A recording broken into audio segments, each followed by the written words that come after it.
انما توعدون لآت، یقیناً هغه چې تاسو سره وعده کیږي لآت خامخا هغه راتلونکی دی.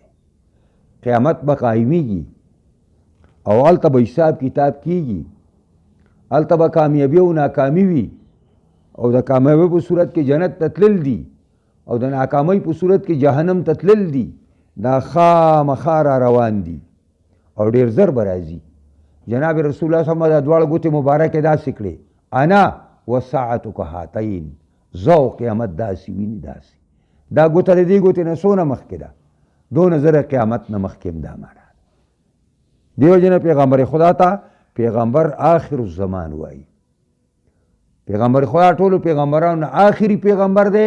سلسله د پیغمبرۍ په هغه باندې بنده شوې ده، کټ شوې ده. حدیث کې راځي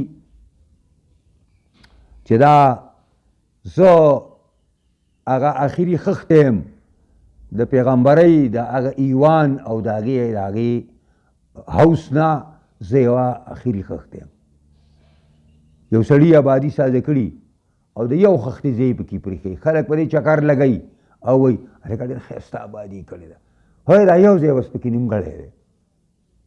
جناب رسول الله هغه نیمګړې خښته زه ومه، هغه نیمګړی هغه زه ومه، په ما باندې هغه سلسله د پیغمبرانو پوره شوه. بس دا که قادیانې یا د دې نه مخکې مسیلمة الکذاب یا اسود عنسی یا دارنګې ښځو هم دعوې کړې وي د پیغمبرۍ، دا ټول دجالان کذابان دي.